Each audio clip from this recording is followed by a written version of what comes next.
ആകാശവാണി മൻ കി ബാത്ത് അഥവാ മനസ്സ് പറയുന്നത് എന്ന പരിപാടിയിൽ പ്രധാനമന്ത്രി ശ്രീ നരേന്ദ്രമോദി രാജ്യത്തെ ജനങ്ങളോട് സംസാരിച്ചതിന്റെ മലയാള പരിഭാഷ ഇപ്പോൾ കേൾക്കാം.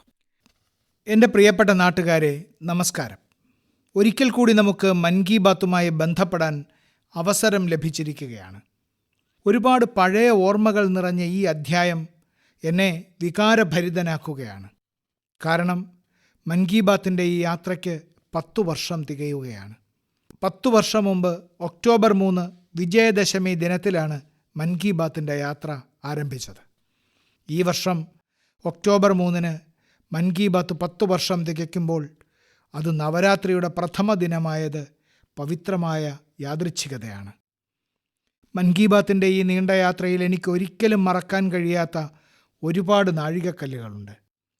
മൻ കി ബാത്തിൻ്റെ കോടിക്കണക്കിന് ശ്രോതാക്കൾ എനിക്ക് നിരന്തരം പിന്തുണ പ്രദാനം ചെയ്തിട്ടുള്ള കൂട്ടാളികളാണ്. അവർ എനിക്ക് രാജ്യത്തിൻ്റെ എല്ലാ കോണുകളിലും നിന്നുള്ള വിവരങ്ങൾ നൽകി. മൻ കി ബാത്ത് ശ്രോതാക്കളാണ് ഈ പരിപാടിയുടെ യഥാർത്ഥ ശില്പികൾ. മനം മയക്കുന്നതും നിഷേധാത്മകവുമായ സംസാരമില്ലെങ്കിൽ ശ്രദ്ധിക്കപ്പെടില്ല എന്നാണ് പൊതുവായ ധാരണ. പക്ഷേ നല്ല വിവരങ്ങൾക്കായി രാജ്യത്തെ ജനങ്ങൾ എത്രത്തോളം ഉത്സുകരാണെന്ന് മൻ കി ബാത്ത് തെളിയിച്ചു. പോസിറ്റീവായ കാര്യങ്ങൾ, പ്രചോദനം നൽകുന്ന ഉദാഹരണങ്ങൾ, ഉത്സാഹവർദ്ധകങ്ങളായ കഥകൾ എന്നിവ ആളുകൾ ഇഷ്ടപ്പെടുന്നു. മഴത്തുള്ളികൾ മാത്രം കുടിക്കുമെന്ന് പറയപ്പെടുന്ന ചകോരം എന്ന പക്ഷിയെപ്പോലെ രാജ്യത്തിൻ്റെ നേട്ടങ്ങളും ജനങ്ങളുടെ കൂട്ടായ നേട്ടങ്ങളും എത്ര അഭിമാനത്തോടെയാണ് ജനങ്ങൾ കേൾക്കുന്നതെന്ന് നമ്മൾ കണ്ടതാണ്. മൻ കി ബാത്തിൻ്റെ 10 വർഷത്തെ യാത്രയിലെ ഓരോ അധ്യായത്തിനൊപ്പവും പുതിയ കഥകളും പുതിയ യശസ്വികളായ വ്യക്തിത്വങ്ങളും ചേർന്ന് ഒരു പരമ്പര സൃഷ്ടിച്ചു. നമ്മുടെ സമൂഹത്തിൽ കൂട്ടായ്മയിലൂടെ ചെയ്യപ്പെടുന്ന ഏതൊരു ജോലിയും മൻ കി ബാത്തിലൂടെ ആദരിക്കപ്പെടുന്നു. മൻ കി ബാത്തിന് ലഭിച്ച കത്തുകൾ വായിക്കുമ്പോൾ എൻ്റെ മനസ്സ് അഭിമാനത്താൽ നിറയുന്നു. നമ്മുടെ രാജ്യത്തെ പ്രതിഭാധനരായ ധാരാളം ആളുകൾ രാജ്യത്തെയും സമൂഹത്തെയും സേവിക്കുന്നതിൽ ഉത്സുകരാണ്. അവർ സമൂഹത്തെ സേവിക്കുന്നതിനായി സ്വജീവിതം ഒഴിഞ്ഞുവച്ചിരിക്കുന്നു. അവരെക്കുറിച്ച് അറിയുന്നത് എന്നിൽ ഊർജം നിറയ്ക്കുന്നു. മൻ കി ബാത്തിൻ്റെ ഈ മുഴുവൻ പ്രക്രിയയും എനിക്ക് ക്ഷേത്രത്തിൽ പോയി ദൈവത്തെ ദർശിക്കുന്നത് പോലെയാണ്. മൻ കി ബാത്തിലെ ഓരോ കാര്യവും, ഓരോ സംഭവവും, ഓരോ കത്തും ഓർക്കുമ്പോൾ ഈശ്വരതുല്യമായ ജനതയെ കാണുന്നത് പോലെ എനിക്ക് തോന്നുന്നു. സുഹൃത്തുക്കളെ, ഇന്ന് ദൂരദർശൻ, പ്രസാർ ഭാരതി, ആകാശവാണി എന്നിവയുമായി ബന്ധപ്പെട്ട എല്ലാവരെയും അഭിനന്ദിക്കാൻ ഞാൻ ആഗ്രഹിക്കുന്നു. അവരുടെ അശ്രാന്ത പരിശ്രമം മൂലം മൻ കി ബാത്ത് ഈ സുപ്രധാന ഘട്ടത്തിലെത്തിയിരിക്കുകയാണ്. ഇത് തുടർച്ചയായി സംപ്രേഷണം ചെയ്ത പ്രാദേശിക TV ചാനലുകൾ ഉൾപ്പെടെ വിവിധ TV ചാനലുകളോട് ഞാൻ കടപ്പെട്ടിരിക്കുന്നു. മൻ കി ബാത്തിലൂടെ നമ്മൾ ഉന്നയിച്ച വിവിധ വിഷയങ്ങളെ ആസ്പദമാക്കി പല മാധ്യമ സ്ഥാപനങ്ങളും ക്യാമ്പയിനുകൾ സംഘടിപ്പിച്ചു. വീട് വീടാന്തരം ഇതെത്തിച്ച അച്ചടി മാധ്യമങ്ങളോടും ഞാൻ നന്ദി പറയുന്നു. മൻ കി ബാത്ത് ആസ്പദമാക്കി നിരവധി പരിപാടികൾ പ്രക്ഷേപണം ചെയ്ത യൂട്യൂബർമാർക്ക് നന്ദി അറിയിക്കാനും ഞാൻ ആഗ്രഹിക്കുന്നു. ഈ പരിപാടി രാജ്യത്തെ 22 ഭാഷകളിലും അതോടൊപ്പം 12 വിദേശ ഭാഷകളിലും കേൾക്കാൻ കഴിയുന്നതാണ്. ആളുകൾ അവരുടെ പ്രാദേശിക ഭാഷയിൽ ഈ പരിപാടി കേൾക്കുന്നത് എനിക്കിഷ്ടമാണ്. മൻ കി ബാത്തിനെ ആസ്പദമാക്കി ഒരു ക്വിസ് മത്സരം നടക്കുന്നുണ്ടെന്ന് നിങ്ങളിൽ പലർക്കും അറിയാമായിരിക്കും. അതിൽ ആർക്കും പങ്കെടുക്കാം. mygov.in സന്ദർശിക്കുന്നതിലൂടെ നിങ്ങൾക്ക് ഈ മത്സരത്തിൽ പങ്കെടുക്കാനും സമ്മാനങ്ങൾ നേടാനും കഴിയും. ഇന്ന് ഈ സുപ്രധാന ഘട്ടത്തിൽ ഞാൻ ഒരിക്കൽ കൂടി നിങ്ങൾ ഓരോരുത്തരുടെയും അനുഗ്രഹം തേടുന്നു. സംശുദ്ധമായ മനസ്സോടെയും പൂർണ്ണമായ അർപ്പണ മനോഭാവത്തോടെയും ഞാൻ തുടർന്നും ഇതുപോലെ ഭാരതീയ ജനതയുടെ മഹത്വം വാഴ്ത്തട്ടെ. രാജ്യത്തിൻ്റെ പൊതുവായ ശക്തിയെ നമ്മൾ ഓരോരുത്തരും ഇതുപോലെ ആഘോഷിക്കുന്നത് തുടരണം. ഇത് ദൈവത്തോടുള്ള എൻ്റെ പ്രാർത്ഥനയും പൊതുജനങ്ങളോടുള്ള അഭ്യർത്ഥനയുമാണ്. എൻ്റെ പ്രിയപ്പെട്ട നാട്ടുകാരെ, കഴിഞ്ഞ കുറച്ചാഴ്ചകളായി രാജ്യത്തിൻ്റെ വിവിധ ഭാഗങ്ങളിൽ ശക്തമായ മഴ ലഭിച്ചുകൊണ്ടിരിക്കുകയാണ്. ജലസംരക്ഷണം എത്ര പ്രധാനമാണെന്ന് ഈ മഴക്കാലം നമ്മെ ഓർമ്മിപ്പിക്കുന്നു. മഴക്കാലത്ത് സംഭരിക്കുന്ന ജലം ജലപ്രതിസന്ധിയുള്ള മാസങ്ങളിൽ വളരെയധികം സഹായകമാകുന്നു. ഇതാണ് ക്യാച്ച് ദ റെയിൻ പോലെയുള്ള ക്യാമ്പയിനുകളുടെ ഉദ്ദേശ്യം. ജലസംരക്ഷണവുമായി ബന്ധപ്പെട്ട് പലരും പുതിയ സംരംഭങ്ങൾ സ്വീകരിക്കുന്നതിൽ എനിക്ക് സന്തോഷമുണ്ട്. ഉത്തർപ്രദേശിലെ ഝാൻസിയിൽ ഇത്തരമൊരു ശ്രമം നടന്നു. ഝാൻസി ബുന്ദേൽഖണ്ഡിലാണെന്ന് നിങ്ങൾക്കറിയാമല്ലോ. ജലദൗർലഭ്യവുമായി ബന്ധപ്പെട്ട് ഝാൻസിയെക്കുറിച്ച് കേട്ട് കാണും. അവിടെ കുറച്ച് സ്ത്രീകൾ ചേർന്ന് ഖുരാരി നദിക്ക് പുതുജീവൻ നൽകി. ഈ സ്ത്രീകൾ സ്വയം സഹായ സംഘത്തിലെ അംഗങ്ങളാണ്. കൂടാതെ അവർ ജൽ സഹേലി ക്യാമ്പയിന് നേതൃത്വം നൽകി. മരണാസന്നയായ ഖുരാരി നദിയെ ഈ സ്ത്രീകൾ രക്ഷിച്ച വിധം നമ്മുടെയൊക്കെ ചിന്തയ്ക്കും അതീതമാണ്. ഈ സ്ത്രീകൾ ചാക്കിൽ മണൽ നിറച്ച് ചെക്ക് ഡാം നിർമ്മിച്ച് മഴവെള്ളം പാഴാകുന്നത് തടഞ്ഞു. ഇതിലൂടെ പുഴ നിറഞ്ഞു കവിഞ്ഞു. നൂറുകണക്കിന് ജലസംഭരണികളുടെ നിർമ്മാണത്തിലും പുനരുജ്ജീവനത്തിലും ഈ സ്ത്രീകൾ വിപുലമായ സംഭാവനകൾ നൽകിയിട്ടുണ്ട്. ഇതോടെ ഈ പ്രദേശത്തെ ജനങ്ങളുടെ ജലക്ഷാമത്തിന് പരിഹാരമായെന്നു മാത്രമല്ല, അവരുടെ മുഖത്തെ സന്തോഷവും തിരിച്ചു വന്നു. സുഹൃത്തുക്കളെ, ചില സ്ഥലങ്ങളിൽ സ്ത്രീശക്തി ജലശക്തിയെ വർദ്ധിപ്പിക്കുന്നു. എന്നാൽ ചിലയിടങ്ങളിൽ ജലശക്തി സ്ത്രീശക്തിയെ വർദ്ധിപ്പിക്കുന്നു. എനിക്ക് മധ്യപ്രദേശിലെ പ്രചോദനാത്മകമായ 2 ശ്രമങ്ങളെക്കുറിച്ച് അറിവ് ലഭിച്ചു. ഇവിടെ ഡിൻഡോരിയിലെ റായ്പുര ഗ്രാമത്തിൽ ഒരു വലിയ കുളം നിർമ്മിച്ചതിനാൽ ഭൂഗർഭ ജലനിരപ്പ് ഗണ്യമായി വർദ്ധിച്ചു. ഈ ഗ്രാമത്തിലെ സ്ത്രീകൾക്ക് ഇതിൻ്റെ പ്രയോജനം ലഭിച്ചു. ഇവിടെ ശാരദ ഉപജീവന സ്വയം സഹായ സംഘവുമായി ബന്ധപ്പെട്ട് സ്ത്രീകൾക്ക് മത്സ്യകൃഷിയുടെ ഒരു പുതിയ വ്യവസായവും ലഭിച്ചു. ഈ സ്ത്രീകൾ ഒരു ഫിഷ് പാർലറും ആരംഭിച്ചിട്ടുണ്ട്. അവിടെ മീൻ വിൽപ്പനയിൽ നിന്നുള്ള വരുമാനവും വർദ്ധിച്ചു വരുന്നു. മധ്യപ്രദേശിലെ ഛത്തർപൂരിലും സ്ത്രീകളുടെ പ്രയത്നം പ്രശംസനീയമാണ്. ഇവിടുത്തെ ഖോംബ് ഗ്രാമത്തിലെ വലിയ കുളം വറ്റിത്തുടങ്ങിയപ്പോൾ സ്ത്രീകൾ തന്നെ അത് പുനരുജ്ജീവിപ്പിക്കാൻ മുൻകൈയെടുത്തു. ഹരിഭാഗിയ സ്വയം സഹായ സംഘത്തിലെ ഈ സ്ത്രീകൾ കുളത്തിൽ നിന്ന് വൻതോതിൽ ചെളിയെടുത്ത് തരിശായി കിടന്ന ഭൂമിയിൽ ഫ്രൂട്ട് ഫോറസ്റ്റ് നിർമ്മിച്ചു. ഈ സ്ത്രീകളുടെ കഠിനാധ്വാനത്തിൻ്റെ ഫലമായി കുളത്തിൽ ധാരാളം വെള്ളം നിറഞ്ഞു. എന്നുമാത്രമല്ല, വിളവും ഗണ്യമായി വർദ്ധിച്ചു. രാജ്യത്തിൻ്റെ ഓരോ കോണിലും നടക്കുന്ന ഇത്തരം ജലസംരക്ഷണ ശ്രമങ്ങൾ ജലപ്രതിസന്ധിയെ നേരിടാൻ ഏറെ സഹായകമാകും. നിങ്ങൾക്ക് ചുറ്റും നടക്കുന്ന ഇത്തരം ശ്രമങ്ങളിൽ നിങ്ങളും തീർച്ചയായും പങ്കാളികളാകുമെന്ന് എനിക്കുറപ്പുണ്ട്. എൻ്റെ പ്രിയപ്പെട്ട നാട്ടുകാരെ, ഉത്തരാഖണ്ഡിലെ ഉത്തരകാശിയിൽ ഝാല എന്ന അതിർത്തി ഗ്രാമമുണ്ട്. ഇവിടുത്തെ യുവാക്കൾ തങ്ങളുടെ ഗ്രാമം വൃത്തിയായി സൂക്ഷിക്കാൻ പ്രത്യേക സംരംഭം ആരംഭിച്ചിരിക്കുകയാണ്. അവർ തങ്ങളുടെ ഗ്രാമത്തിൽ താങ്ക് യു നേച്ചർ എന്ന പ്രചരണം നടത്തുന്നു. ഇതിനു കീഴിൽ എല്ലാ ദിവസവും 2 മണിക്കൂർ ഗ്രാമത്തിൽ ശുചീകരണം നടത്തുന്നു. ഗ്രാമത്തിലെ തെരുവുകളിൽ ചിതറിക്കിടക്കുന്ന മാലിന്യങ്ങൾ ശേഖരിച്ച് ഗ്രാമത്തിന് പുറത്ത് ഒരു നിശ്ചിത സ്ഥലത്ത് നിക്ഷേപിക്കുന്നു. ഇതുമൂലം ഝാല ഗ്രാമം വൃത്തിയാകുകയും അവിടുത്തെ ജനങ്ങൾ ബോധവാന്മാരാകുകയും ചെയ്യുന്നു. ഓരോ ഗ്രാമവും, ഓരോ തെരുവും, ഓരോ പ്രദേശവും സമാനമായ താങ്ക് യു ക്യാമ്പയിൻ ആരംഭിച്ചാൽ എത്രത്തോളം മാറ്റം വരുമെന്ന് ചിന്തിക്കുക. സുഹൃത്തുക്കളെ, പുതുച്ചേരിയിലെ ബീച്ചുകളിൽ ശുചിത്വവുമായി ബന്ധപ്പെട്ട് വൻ പ്രചരണമാണ് നടക്കുന്നത്. മാഹി മുനിസിപ്പാലിറ്റിയിലെയും പരിസര പ്രദേശങ്ങളിലെയും യുവാക്കളുടെ സംഘത്തെ നയിക്കുന്നത് ശ്രീമതി രമ്യയാണ്. ഈ ടീമിലെ ആളുകൾ അവരുടെ പ്രയത്നത്താൽ മാഹി പ്രദേശവും പ്രത്യേകിച്ച് അവിടുത്തെ ബീച്ചുകളും പൂർണ്ണമായും വൃത്തിയാക്കുന്നു. സുഹൃത്തുക്കളെ, ഞാൻ ഇവിടെ 2 ശ്രമങ്ങൾ മാത്രമേ ചർച്ച ചെയ്തിട്ടുള്ളൂ. എന്നാൽ നമ്മൾ ചുറ്റും നോക്കിയാൽ രാജ്യത്തിൻ്റെ എല്ലാ ഭാഗത്തും ശുചിത്വവുമായി സംബന്ധിച്ച് ചില പ്രത്യേക ശ്രമങ്ങൾ തീർച്ചയായും നടക്കുന്നുണ്ടെന്ന് നമുക്ക് കാണാം. ഏതാനും ദിവസങ്ങൾക്കുള്ളിൽ ഒക്ടോബർ 2 സ്വച്ഛ ഭാരത് മിഷന് 10 വർഷം തികയുകയാണ്. ഭാരത ചരിത്രത്തിലെ ഒരു വലിയ ബഹുജന പ്രസ്ഥാനമാക്കി മാറ്റിയവരെ അഭിനന്ദിക്കാനുള്ള അവസരമാണിത്. ജീവിതത്തിലുടനീളം ഈ ലക്ഷ്യത്തിനായി അർപ്പണബോധത്തോടെ നിലകൊണ്ട മഹാത്മാഗാന്ധിജിക്കുള്ള യഥാർത്ഥ ആദരവ് കൂടിയാണിത്. സുഹൃത്തുക്കളെ, ഇന്ന് സ്വച്ഛ ഭാരത് മിഷൻ്റെ വിജയമാണ് വേസ്റ്റ് ടു വെൽത്ത് എന്ന മന്ത്രത്തിന് ജനപ്രീതി ലഭ്യമാക്കിയത്. റെഡ്യൂസ്, റീയൂസ്, റീസൈക്കിൾ എന്നതിനെക്കുറിച്ച് ആളുകൾ സംസാരിക്കാൻ തുടങ്ങിയിരിക്കുന്നു, ഉദാഹരണങ്ങൾ നൽകുന്നു. ഇപ്പോഴിതാ കേരളത്തിലെ കോഴിക്കോട് നടന്ന വിസ്മയകരമായ പ്രയത്നത്തെക്കുറിച്ച് അറിയാൻ കഴിഞ്ഞു. ഇവിടെ 74 വയസ്സുള്ള ശ്രീ സുബ്രഹ്മണ്യൻ 23,000-ലധികം കസേരകൾ നന്നാക്കി വീണ്ടും ഉപയോഗയോഗ്യമാക്കി. ആളുകൾ അദ്ദേഹത്തെ റെഡ്യൂസ്, റീയൂസ്, റീസൈക്കിൾ, അതായത് RRR, RRR ചാമ്പ്യൻ എന്നും വിളിക്കുന്നു.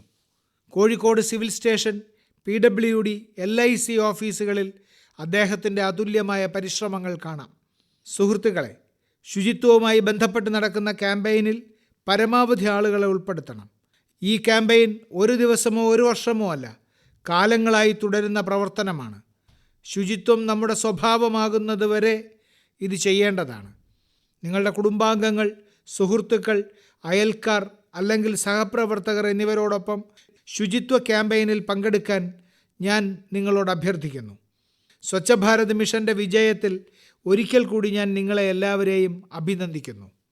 എൻ്റെ പ്രിയപ്പെട്ട നാട്ടുകാരെ, നമുക്കെല്ലാവർക്കും നമ്മുടെ പൈതൃകത്തിൽ അഭിമാനമുണ്ട്. ഞാൻ എപ്പോഴും പറയാറുണ്ട്, വികസനവും പൈതൃകമാണ്. അതുകൊണ്ടാണ് ഈയിടെ അമേരിക്കയിലേക്കുള്ള എൻ്റെ യാത്രയുടെ ഒരു പ്രത്യേക ഘട്ടത്തെക്കുറിച്ച് എനിക്ക് ധാരാളം സന്ദേശങ്ങൾ ലഭിക്കുന്നത്. നമ്മുടെ പുരാവസ്തുക്കളുടെ തിരിച്ചുവരവിനെക്കുറിച്ച് വീണ്ടും ചർച്ചകൾ നടക്കുന്നു. ഇതുമായി ബന്ധപ്പെട്ട നിങ്ങളുടെ എല്ലാ വികാരങ്ങളും എനിക്ക് മനസ്സിലാക്കാൻ കഴിയും. കൂടാതെ മൻ കി ബാത്ത് ശ്രോതാക്കളോട് ഇതിനെക്കുറിച്ച് പറയാൻ ആഗ്രഹിക്കുന്നു. സുഹൃത്തുക്കളെ, എൻ്റെ അമേരിക്കൻ സന്ദർശന വേളയിൽ അമേരിക്കൻ സർക്കാർ 300ഓളം പുരാവസ്തുക്കൾ ഭാരതത്തിന് തിരികെ നൽകിയിട്ടുണ്ട്. അമേരിക്കൻ പ്രസിഡന്റ് ബൈഡൻ നിറഞ്ഞ വാത്സല്യത്തോടെ ഡെലവെയറിലെ തൻ്റെ സ്വകാര്യ വസതിയിൽ വെച്ച് ഈ പുരാവസ്തുക്കളിൽ ചിലത് എന്നെ കാണിച്ചു. ടെറാക്കോട്ട, കല്ല്, ആനക്കൊമ്പ്, മരം, ചെമ്പ്, വെങ്കലം തുടങ്ങിയവയാൽ നിർമ്മിച്ച പുരാവസ്തുക്കളാണ് തിരികെ ലഭിച്ചത്. ഇവയിൽ പലതും 4000 വർഷം പഴക്കമുള്ളവയാണ്. 4000 വർഷം മുതൽ 19-ാം നൂറ്റാണ്ട് വരെയുള്ള പുരാവസ്തുക്കൾ അമേരിക്ക തിരികെ നൽകിയിട്ടുണ്ട്. പാത്രങ്ങൾ, ദേവതകളുടെ ടെറാക്കോട്ട ഫലകങ്ങൾ, ജൈന തീർത്ഥങ്കരന്മാരുടെ പ്രതിമകൾ, കൂടാതെ ബുദ്ധൻ്റെയും ശ്രീകൃഷ്ണൻ്റെയും പ്രതിമകൾ എന്നിവ ഇതിൽ ഉൾപ്പെടുന്നു. തിരിച്ചയച്ച സാധനങ്ങളുടെ കൂട്ടത്തിൽ നിരവധി മൃഗങ്ങളുടെ രൂപങ്ങളുണ്ട്. സ്ത്രീകളുടെയും പുരുഷന്മാരുടെയും രൂപങ്ങളുള്ള ജമ്മു കാശ്മീരിലെ ടെറാക്കോട്ട ടൈലുകൾ വളരെ മനോഹരമാണ്. ഇവയിൽ ദക്ഷിണേന്ത്യയിൽ നിന്നുള്ള വെങ്കലത്തിൽ നിർമ്മിച്ച ശ്രീ ഗണപതിയുടെ പ്രതിമകളുമുണ്ട്. തിരികെ ലഭിച്ച സാധനങ്ങളിൽ മഹാവിഷ്ണുവിൻ്റെ ചിത്രങ്ങളുമുണ്ട്. ഇവ പ്രധാനമായും ഉത്തരേന്ത്യയുമായും ദക്ഷിണേന്ത്യയുമായും ബന്ധപ്പെട്ടിരിക്കുന്നു.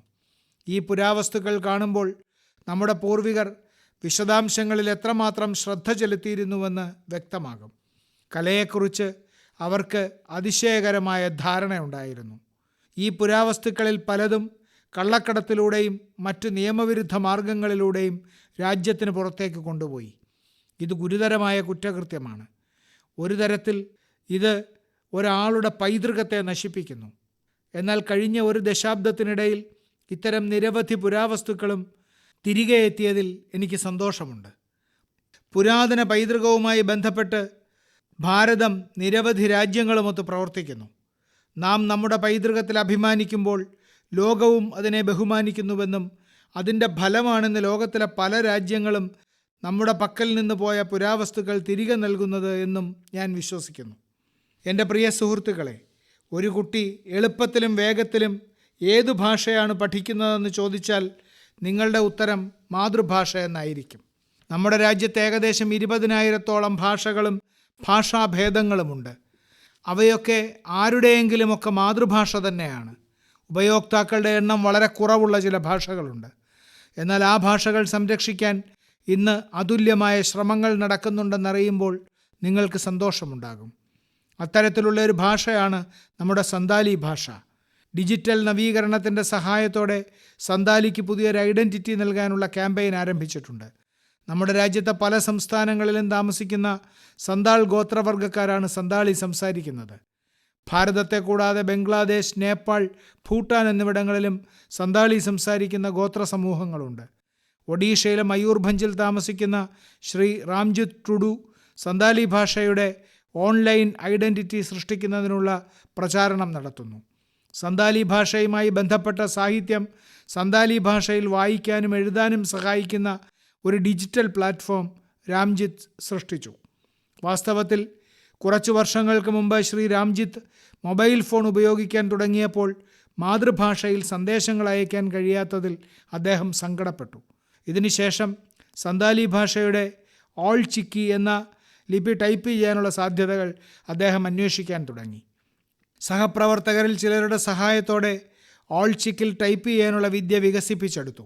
ഇന്ന് അദ്ദേഹത്തിൻ്റെ പ്രയത്നത്താൽ സന്താലി ഭാഷയിൽ എഴുതുന്ന ലേഖനങ്ങൾ ലക്ഷക്കണക്കിന് ആളുകളിലേക്ക് എത്തുന്നു. സുഹൃത്തുക്കളെ, കൂട്ടായ പങ്കാളിത്തവും നമ്മുടെ നിശ്ചയദാർഢ്യവും കൂടി ചേർന്നാൽ സമൂഹത്തിനാകെ അത്ഭുതകരമായ ഫലങ്ങൾ ഉണ്ടാകുന്നു. ഇതിൻ്റെ ഏറ്റവും ഒടുവിലത്തെ ഉദാഹരണമാണ് ഏക് പേഡ് മാ കെ നാം. ഈ ക്യാമ്പയിൻ അതിശയകരമായ ഒരു ക്യാമ്പയിനായിരുന്നു. പൊതുജന പങ്കാളിത്തത്തിൻ്റെ അത്തരമൊരു ഉദാഹരണം ശരിക്കും വളരെ പ്രചോദനകരമാണ്. പരിസ്ഥിതി സംരക്ഷണത്തിനായി ആരംഭിച്ച ഈ ക്യാമ്പയിനിൽ രാജ്യത്തിൻ്റെ എല്ലാ കോണുകളിൽ നിന്നും ആളുകൾ അത്ഭുതങ്ങൾ സൃഷ്ടിച്ചു. ഉത്തർപ്രദേശ്, ഗുജറാത്ത്, മധ്യപ്രദേശ്, രാജസ്ഥാൻ, തെലങ്കാന എന്നീ സംസ്ഥാനങ്ങൾ ഉദ്ദേശിച്ചതിനേക്കാൾ കൂടുതൽ മരങ്ങൾ നട്ടുപിടിപ്പിച്ച് പുതിയ റെക്കോർഡ് സൃഷ്ടിച്ചു. ഈ പ്രചാരണത്തിന് കീഴിൽ ഉത്തർപ്രദേശിൽ 26 കോടിയിലധികം വൃക്ഷത്തൈകൾ നട്ടുപിടിപ്പിച്ചു. ഗുജറാത്തിലെ ജനങ്ങൾ 15 കോടിയിലധികം തൈകൾ നട്ടു. ആഗസ്റ്റ് മാസത്തിൽ മാത്രം 6 കോടിയിലധികം വൃക്ഷത്തൈകളാണ് രാജസ്ഥാനിൽ നട്ടത്. രാജ്യത്തെ ആയിരക്കണക്കിന് സ്കൂളുകളും ഈ പ്രചാരണത്തിൽ സജീവമായി പങ്കെടുക്കുന്നുണ്ട്. സുഹൃത്തുക്കളെ, വൃക്ഷത്തൈ നടീലുമായി ബന്ധപ്പെട്ട നിരവധി ഉദാഹരണങ്ങൾ നമ്മുടെ നാട്ടിൽ വെളിച്ചം കണ്ടുകൊണ്ടിരിക്കുന്നു.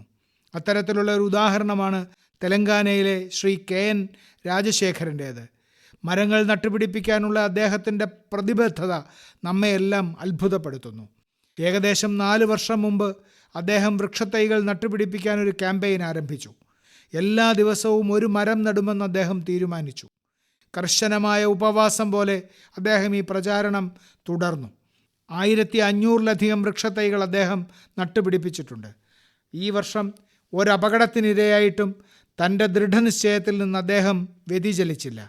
അതാണ് ഏറ്റവും വലിയ കാര്യം. ഇത്തരം എല്ലാ ശ്രമങ്ങളെയും ഞാൻ പൂർണ്ണ ഹൃദയത്തോടെ അഭിനന്ദിക്കുന്നു. ഏക് പേഡ് മാ കെ നാം എന്ന ഈ വിശുദ്ധ ക്യാമ്പയിനിൽ ചേരാനും ഞാൻ നിങ്ങളോട് അഭ്യർത്ഥിക്കുന്നു. എൻ്റെ പ്രിയ സുഹൃത്തുക്കളെ, ദുരന്തങ്ങളിൽ ധൈര്യം നഷ്ടപ്പെടാതെ അതിൽ നിന്ന് പാഠങ്ങൾ പഠിക്കുന്ന ചില ആളുകൾ നമുക്ക് ചുറ്റുമുണ്ടെന്ന് നിങ്ങൾ ശ്രദ്ധിച്ചിട്ടുണ്ടാകും. അങ്ങനെയുള്ള ഒരാളാണ് ശ്രീമതി സുഭാശ്രീ. തൻ്റെ പരിശ്രമത്താൽ അപൂർവവും വളരെ ഉപയോഗപ്രദവുമായ ഔഷധ സസ്യങ്ങളുടെ അത്ഭുതകരമായ ഒരു പൂന്തോട്ടം അവർ സൃഷ്ടിച്ചു. തമിഴ്നാട്ടിൽ മധുര സ്വദേശിനിയാണ്. തൊഴിൽപരമായി അധ്യാപികയാണെങ്കിലും ഔഷധ സസ്യങ്ങളോട് അവർക്ക് അഗാധമായ താല്പര്യമുണ്ട്. 80കളിൽ തൻ്റെ അച്ഛന് വിഷപ്പാമ്പിൻ്റെ കടിയേറ്റതോടെയാണ് ഈ താല്പര്യമുണ്ടായത്. പിന്നെ പരമ്പരാഗത ഔഷധ സസ്യങ്ങൾ അച്ഛൻ്റെ ആരോഗ്യം മെച്ചപ്പെടുത്താൻ വളരെ സഹായിച്ചു. ഈ സംഭവത്തിന് ശേഷം അവർ പരമ്പരാഗത മരുന്നുകളും ഔഷധങ്ങളും തിരയാൻ തുടങ്ങി. മധുരയിലെ വെരിച്ചിയൂർ ഗ്രാമത്തിൽ 500-ലധികം അപൂർവ ഔഷധ സസ്യങ്ങളുള്ള ഒരതുല്യമായ തോട്ടമാണ് ഇന്ന് അവരുടേത്. ഈ പൂന്തോട്ടമൊരുക്കാൻ അവർ കഠിനാധ്വാനം ചെയ്തിട്ടുണ്ട്. ഓരോ ചെടിയും കണ്ടെത്തുന്നതിനായി ശ്രീമതി സുഭാശ്രീ വളരെ ദൂരം സഞ്ചരിച്ച് വിവരങ്ങൾ ശേഖരിക്കുകയും മറ്റുള്ളവരുടെ സഹായം തേടുകയും ചെയ്തു. കോവിഡ് കാലത്ത് അവർ ജനങ്ങൾക്ക് പ്രതിരോധശേഷി വർദ്ധിപ്പിക്കുന്ന ഔഷധച്ചെടികൾ വിതരണം ചെയ്തു. ഇന്ന് അവരുടെ ഔഷധത്തോട്ടം കാണാൻ ദൂരദിക്കുകളിൽ നിന്നും ആളുകൾ വരുന്നു. ഔഷധച്ചെടികളെക്കുറിച്ചും അവയുടെ ഉപയോഗങ്ങളെക്കുറിച്ചും അവർ എല്ലാവരോടും പറയുന്നു. 100 കണക്കിന് വർഷങ്ങളായി നമ്മുടെ സംസ്കാരത്തിൻ്റെ ഭാഗമായിരുന്ന നമ്മുടെ പരമ്പരാഗത പൈതൃകത്തെ സുഭാശ്രീ മുന്നോട്ട് കൊണ്ടുപോവുകയാണ്. അവരുടെ ഹെർബൽ ഗാർഡൻ നമ്മുടെ ഭൂതകാലത്തെ ഭാവിയുമായി ബന്ധിപ്പിക്കുന്നു. അവർക്ക് നമ്മുടെ ആശംസകൾ നേരാം. സുഹൃത്തുക്കളെ, ഈ മാറുന്ന കാലത്ത് തൊഴിലുകളുടെ സ്വഭാവം മാറുകയും പുതിയ മേഖലകൾ ഉയർന്നു വരികയും ചെയ്യുന്നു.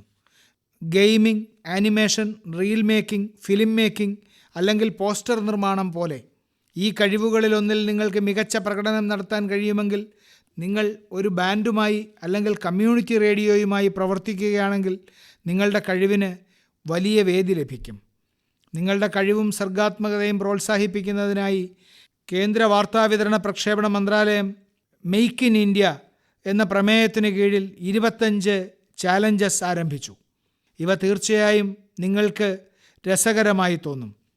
ഇവയിൽ ചിലത് സംഗീതം, വിദ്യാഭ്യാസം തുടങ്ങി ആൻറ്റി പൈറസി വരെ കേന്ദ്രീകരിച്ചിരിക്കുന്നു. ഇവയ്ക്ക് പൂർണ്ണ പിന്തുണ നൽകുന്ന നിരവധി പ്രൊഫഷണൽ ഓർഗനൈസേഷനുകളും ഈ പരിപാടിയിൽ ഉൾപ്പെടുന്നു. ഇതിൽ ചേരാൻ നിങ്ങൾക്ക് wavesIndia.org-യിൽ ലോഗിൻ ചെയ്യാം. രാജ്യത്തുടനീളമുള്ള ക്രിയേറ്റേഴ്സിനോട് എനിക്കൊരു പ്രത്യേക അഭ്യർത്ഥനയുണ്ട്. തീർച്ചയായും ഇതിൽ പങ്കാളികളാകുക. നിങ്ങളുടെ സർഗാത്മകത പുറത്തു കൊണ്ടുവരിക. എൻ്റെ പ്രിയപ്പെട്ട നാട്ടുകാരെ, ഈ മാസം മറ്റൊരു പ്രധാന ക്യാമ്പയിന് 10 വർഷം തികയുന്നു. ഈ ക്യാമ്പയിൻ്റെ വിജയത്തിൽ രാജ്യത്തെ വൻകിട വ്യവസായങ്ങൾ മുതൽ ചെറുകിട കച്ചവടക്കാർ വരെയുള്ള എല്ലാവരുടെയും സംഭാവന ഉൾപ്പെടുന്നു. ഞാൻ സംസാരിക്കുന്നത് മേക്ക് ഇൻ ഇന്ത്യയെക്കുറിച്ചാണ്. ഇന്ന് പാവപ്പെട്ടവർക്കും ഇടത്തരക്കാർക്കും MSMEകൾക്കും ഈ ക്യാമ്പയിനിൽ നിന്ന് ധാരാളം നേട്ടങ്ങൾ ലഭിക്കുന്നത് കാണുമ്പോൾ എനിക്ക് വളരെ സന്തോഷം തോന്നുന്നു. ഈ ക്യാമ്പയിൻ എല്ലാ വിഭാഗങ്ങളിലെയും ആളുകൾക്ക് അവരുടെ കഴിവുകൾ പ്രകടിപ്പിക്കാനുള്ള അവസരം നൽകി. ഇന്ന് ഭാരതം ഉൽപ്പാദനത്തിൻ്റെ ഒരു ശക്തി കേന്ദ്രമായി മാറിയിരിക്കുന്നു. രാജ്യത്തിൻ്റെ യുവശക്തി കാരണം ലോകത്തിൻ്റെ മുഴുവൻ കണ്ണുകളും നമ്മിലുണ്ട്. ഓട്ടോമൊബൈൽസ്, ടെക്സ്റ്റൈൽസ്, ഏവിയേഷൻ, ഇലക്ട്രോണിക്സ്, പ്രതിരോധം എന്നിങ്ങനെ എല്ലാ മേഖലകളിലും രാജ്യത്തിൻ്റെ കയറ്റുമതി തുടർച്ചയായി വർദ്ധിച്ചുകൊണ്ടിരിക്കുകയാണ്. രാജ്യത്ത് തുടർച്ചയായി FDI വർദ്ധിക്കുന്നത് നമ്മുടെ മേക്ക് ഇൻ ഇന്ത്യയുടെ വിജയഗാഥ കൂടിയാണ്. ഇപ്പോൾ നമ്മൾ പ്രധാനമായും 2 കാര്യങ്ങളിലാണ് ശ്രദ്ധ കേന്ദ്രീകരിക്കുന്നത്. ഒന്നാമത്തേത് ഗുണനിലവാരം, അതായത് നമ്മുടെ നാട്ടിലുണ്ടാക്കുന്ന വസ്തുക്കൾ ആഗോള നിലവാരത്തിലുള്ളതായിരിക്കണം. രണ്ടാമത്തേത് വോക്കൽ ഫോർ ലോക്കൽ, അതായത് പ്രാദേശിക ഉൽപ്പന്നങ്ങൾ പരമാവധി പ്രോത്സാഹിപ്പിക്കണം. മൻ കി ബാത്തിൽ #MyProductPrideനെ കുറിച്ച് ചർച്ച ചെയ്തിട്ടുണ്ട്. പ്രാദേശിക ഉൽപ്പന്നങ്ങൾ പ്രോത്സാഹിപ്പിക്കുന്നതിലൂടെ രാജ്യത്തെ ജനങ്ങൾക്ക് എങ്ങനെ പ്രയോജനപ്പെടുന്നുവെന്ന് ഒരു ഉദാഹരണത്തിലൂടെ മനസ്സിലാക്കാം. മഹാരാഷ്ട്രയിലെ ഭണ്ഡാര ജില്ലയിൽ ഒരു ടെക്സ്റ്റൈൽ പാരമ്പര്യമുണ്ട്. Bhandara tussar silk handloom. Tussar silk അതിൻ്റെ രൂപകൽപ്പനയ്ക്കും നിറത്തിനും കരുത്തിനും പേരുകേട്ടതാണ്. ഭണ്ഡാരയുടെ ചില ഭാഗങ്ങളിൽ 50-ലധികം സ്വയം സഹായ സംഘങ്ങൾ ഇത് സംരക്ഷിക്കുന്നതിനുള്ള പ്രവർത്തനങ്ങളിൽ ഏർപ്പെട്ടിട്ടുണ്ട്. ഇവയിൽ സ്ത്രീകളുടെ വലിയ പങ്കാളിത്തമുണ്ട്. ഈ പട്ട് കൂടുതൽ ജനപ്രിയമാവുകയും പ്രാദേശിക സമൂഹങ്ങളെ ശാക്തീകരിക്കുകയും ചെയ്യുന്നു. ഇതാണ് മേക്ക് ഇൻ ഇന്ത്യയുടെ ആത്മാവ്. സുഹൃത്തുക്കളെ, ഈ ആഘോഷവേളയിൽ നിങ്ങളുടെ പഴയ തീരുമാനം തീർച്ചയായും ഓർമ്മിക്കണം. നിങ്ങൾ എന്തു വാങ്ങിയാലും അത് മെയ്ഡ് ഇൻ ഇന്ത്യ ആയിരിക്കണം. നിങ്ങൾ എന്ത് സമ്മാനം നൽകിയാലും അത് മെയ്ഡ് ഇൻ ഇന്ത്യ ആയിരിക്കണം. വെറും മൺവിളക്ക് വാങ്ങുന്നത് വോക്കൽ ഫോർ ലോക്കൽ അല്ല. നിങ്ങളുടെ പ്രദേശത്ത് നിർമ്മിച്ച പ്രാദേശിക ഉൽപ്പന്നങ്ങൾ നിങ്ങൾ പരമാവധി പ്രോത്സാഹിപ്പിക്കണം. ഒരു ഭാരതീയ കരകൗശല വിദഗ്ധൻ്റെ വിയർപ്പൊഴുക്കി നിർമ്മിക്കുന്ന, ഭാരതത്തിൻ്റെ മണ്ണിൽ നിർമ്മിച്ച അത്തരം ഏതൊരു ഉൽപ്പന്നവും നമ്മുടെ അഭിമാനമാണ്. ഈ അഭിമാനത്തിൻ്റെ ശോഭ വർദ്ധിപ്പിക്കണം. സുഹൃത്തുക്കളെ, മൻ കി ബാത്തിൻ്റെ ഈ അധ്യായത്തിൽ നിങ്ങളുമായുള്ള ഒത്തുചേരൽ ഞാൻ ആസ്വദിച്ചു. ഈ പരിപാടിയെക്കുറിച്ചുള്ള നിങ്ങളുടെ അഭിപ്രായങ്ങളും നിർദ്ദേശങ്ങളും ഞങ്ങൾക്ക് അയയ്ക്കുക. നിങ്ങളുടെ കത്തുകൾക്കും സന്ദേശങ്ങൾക്കുമായി ഞാൻ കാത്തിരിക്കുകയാണ്. ഏതാനും ദിവസങ്ങൾക്കുള്ളിൽ ഉത്സവകാലം വരവായി. അത് നവരാത്രി മുതൽ ആരംഭിക്കും. തുടർന്ന് അടുത്ത 2 മാസത്തേക്ക് ഈ ആരാധനയുടെയും വ്രതത്തിൻ്റെയും ഉത്സവങ്ങളുടെയും ആവേശത്തിൻ്റെയും സന്തോഷത്തിൻ്റെയും അന്തരീക്ഷം ചുറ്റും നിൽക്കും. വരാനിരിക്കുന്ന ഉത്സവങ്ങൾക്കായി ഞാൻ നിങ്ങൾക്ക് ആശംസകൾ നേരുന്നു. നിങ്ങളെല്ലാവരും നിങ്ങളുടെ കുടുംബത്തോടും പ്രിയപ്പെട്ടവരോടുമൊപ്പം ആഘോഷങ്ങൾ നന്നായി ആസ്വദിക്കൂ. നിങ്ങളുടെ സന്തോഷത്തിൽ മറ്റുള്ളവരെ ഉൾപ്പെടുത്തൂ. അടുത്ത മാസത്തെ മൻ കി ബാത്തിൽ കൂടുതൽ പുതിയ വിഷയങ്ങളുമായി ഒത്തുകൂടാം. നിങ്ങൾക്കെല്ലാവർക്കും വളരെ നന്ദി. മൻ കി ബാത്ത് അഥവാ മനസ്സ് പറയുന്നത് എന്ന പരിപാടിയിൽ പ്രധാനമന്ത്രി ശ്രീ നരേന്ദ്രമോദി രാജ്യത്തെ ജനങ്ങളോട് സംസാരിച്ചതിൻ്റെ മലയാള പരിഭാഷയാണ് ഇതുവരെ കേട്ടത്.